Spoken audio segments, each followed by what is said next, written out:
Hello everyone, I am Priyasha Gupta, second year MBBS student. So मैंने सोचा क्यों ना एक डेडिकेटेड वीडियो बनाई जाए कि फर्स्ट ईयर में कौन कौन सी बुक्स फॉलो करनी चाहिए एंड कौन कौन सी नहीं।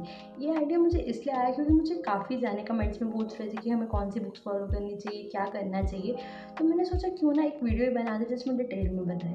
तो पहले मैं अपने बारे में बताऊँ, मेरी फर्स्ट अटेम्प्ट में फर्स्ट ईयर में आए थे 75% एंड मेडिकल कॉलेज में 75% इज़ ए गुड मार्क्स। यहाँ तो मेडिकल कॉलेज में आप पास होते हो, यहाँ आपको डिस्टिंक्शन मिलती है एंड यहाँ फिर आप फेल होते हो। एंड 75% के साथ मेरी थर्ड रैंक थी। तो मैं आपको वो बताऊँगी कि मैंने पर्सनली कौन कौन सी बुक्स फॉलोज की, क्या क्या मेरा पैटर्न रहा एंड कैसे मैंने सब किया। जैसे आपको पता है कि फर्स्ट ईयर में मेजर 3 सब्जेक्ट थे, anatomy, biochemistry and physiology. And anatomy के लिए आपको पता है मोस्टली जो बुक होती है वो है बीडी चौरसिया, उसकी अलग वॉल्यूम्स है। आप ट्राई करो, आप सारी वॉल्यूम्स करो।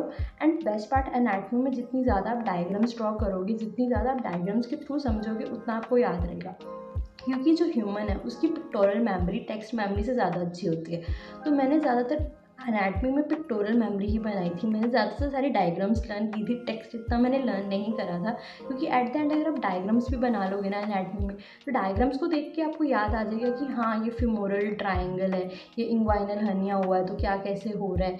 अगर आप क्यूबिटल फोसा या पोप्लिटियल फोसा कोई भी बात करो, अगर आपको डायग्राम आती होगी ना, उसकी डिटेल आप लिख लोगे। तो एनाटमी में ट्राई करो कि आप पीटी चौरसिया फॉलो करो, उसको अच्छे से करो। स्पेशली आप डायग्राम्स मत करो, सारे डायग्राम्स अच्छे से करो, ठीक है। इसके अलावा मैं आपको और टिप देना चाहूँगी कि जो आप अपने शॉर्ट नोट्स बनाते हो वो इस तरह से बनाओ कि आप उससे थ्रू रिवाइज कर सको। मोस्टली उसमें भी डायग्राम्स रखो, क्योंकि टेक्स्ट पढ़ने का इतना दिल भी नहीं करता और टेक्स्ट पेपर में याद भी नहीं आते। जितनी ज़्यादा डायग्राम्स बनाओगे वो डायग्राम्स आपको उतनी ज़्यादा याद आएगी, क्योंकि पेपर में एट द एंड मुझे डायग्राम्स ही याद है। तो एनाटमी की मेजर पॉइंट्स हमने बात कर लिया। बात करते हैं हम लोग फिजियो में। फिजियो में जो स्टैंडर्ड बुक है गाइटन, बट गाइटन मैंने फर्स्ट ईयर में इतनी नहीं पढ़ी, बिल्कुल ना के बराबर पढ़ी है। फिजियो में अगर आपके कंसेप्ट क्लियर है ना, तो आप इजीली पेपर में अच्छे स्कोर कर सकते हो, आपको रटने की ज़रूरत नहीं है। तो फिजियोलॉजी में ट्राई करो कि आप पेपर को अटैम्प्ट करने पे इतना ध्यान मत दो। आप ये करो ट्राई कि आपके कंसेप्ट सारे क्लियर होने चाहिए। उसमें मैंने बुक फॉलो की थी AK जैन, मेरी कुछ फ्रेंड्स ने इंदु खुराना करी थी। तो आप अपने अकॉर्डिंग चूज़ कर सकते हो उसमें जौन सी अच्छी लगती है। जब आपके पास टाइम बचता है तो आप गाइडन पढ़ सकते हो स्टैंडर्ड। एंड पेपर अटैम्प्ट करने का तरीका फिजियो में ये है कि आप उसमें पैराग्राफ मत लिखो। पैराग्राफ आप एनाटमी में भी मत लिखना, आप डायग्राम बना के उसको एक्सप्लेन करना फ्लो चार्ट के फॉर्म्स में। बट फिजियो में तो आपको मस्ट है कि आपको फ्लो चार्ट्स बना के ज़्यादा से ज़्यादा चीज़ें एक्सप्लेन करनी है। जहाँ पे आप डायग्राम्स बना सकते हो बनाओ, बट ज़्यादा ये है कि आप उसकी मैकेनिज्म, पैथोलॉजी, कैसे वो हो रहा है पैथोजेनेसिस एंड और उसको आप अच्छे से डायग्राम से समझाओ, विद एग्जाम्पल समझाओ। तो ये ट्राई करना कि आप उसको लंबे लंबे पैरा में मत लिखो। और जो अगर आप बाई चांस 2 दिन पैरा लिख रहे हो, अगर पैरा एक लिखना पड़ रहा है, तो उसमें इंपॉर्टेंट पॉइंट हाईलाइट करो। क्योंकि कोई भी एग्जामिनर इतना फ्री नहीं है कि वो तुम्हारी लंबी लंबी कहानियाँ पढ़े।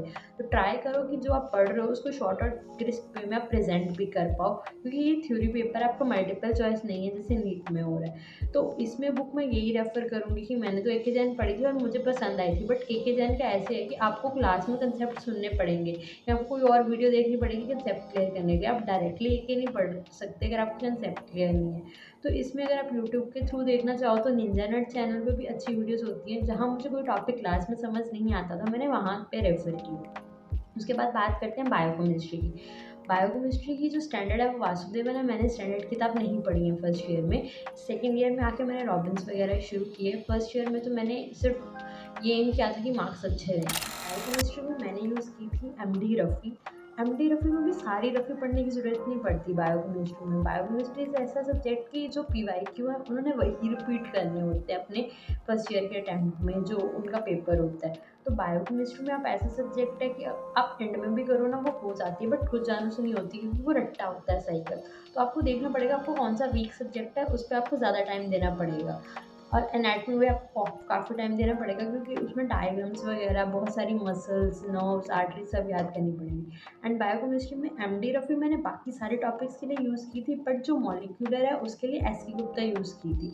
क्योंकि SK गुप्ता में मॉलिक्यूलर काफ़ी अच्छी दी हुई है, उसमें उसने बहुत अच्छे से एक्सप्लेन करा हुआ है एंड मॉलिक्यूलर की काफ़ी वेटेज होती है। तो ये बुक्स थी जो मैंने यूज़ करी थी। इसके अलावा मैं आपको ये टिप्स देना चाहूँगी कि आप बार-बार बुक मत स्विच करना। जौन-सी बुक आप कर रहे हो आप उसी पे स्टे रहना, उसी पे रहना, क्योंकि आपके दिमाग में पिक्टोरल इमेजेस बनना शुरू हो जाती है जो आप पैरा पढ़ते हो। आपको ये याद आता होगा कि जब आप एग्ज़ाम हॉल में बैठते हो आपको बेशक ये याद ना आए कहाँ क्या था आंसर, बट कहाँ क्या लिखा था वो याद आता है। उसके अलावा आप थोड़ा-थोड़ा ज़ोर डालो तो आपको टेक्स्ट याद आना शुरू हो जाता है। तो ट्राई करना आप शुरू में ही अपनी बुक फाइनल करके उसी पे टिके रहो। एंड मोर ऑफ इम्पोर्टेंट कि आप कंसेप्ट क्लियर करने की कोशिश करो, रट्टा मत मारना। जितना आप समझोगे आपको अगले ईयर के सब्जेक्ट सेकंड, थर्ड काफ़ी आसान लगेंगे। पैथो वगैरह जो आपकी माइक्रो है, फार्मा, उसकी पैथोजेनेसिस वगैरह, फिजियो वगैरह पे टिकी है आगे मेडिसिन की। तो ट्राई करना कि आप रट्टा मत मारो, समझने की कोशिश करो जितना हो सकता है। बाकी मैं यही कहूँगी कि आप अभी-अभी नीट यूजी से निकल के आए हो, इतनी टेंशन मत लो, थोड़ा-सा चिल मारो फर्स्ट ईयर में, खुद को टाइम दो, खुद को एक्सप्लोर करो, उसके बाद आप फ़ोकस रहो। ये भी नहीं कि बिल्कुल नहीं पढ़ना, घंटा पढ़ना भी मेडिकल कॉलेज में इज़ मोर देन इनफ। अब डेली का अगर 1 आवर टू 1 आवर 30 मिनट्स भी दे रहे हो वो भी बहुत है। ये मत करना कि आप बिल्कुल ही नहीं पढ़ रहे हो। थोड़ा-थोड़ा आपको टॉपिक का आइडिया होना चाहिए कि आपको लास्ट में मुश्किल ना हो। एट द एंड आपको थोड़ा-थोड़ा पता होना चाहिए कि आप आराम से फाइनल के टाइम पे रिवाइज़ कर सको। तो कोई और डाउट या कुछ और आपको क्वेरी है तो आप नीचे कमेंट में पूछ सकते हो। मेरी तरफ से तो इतना ही। बाय।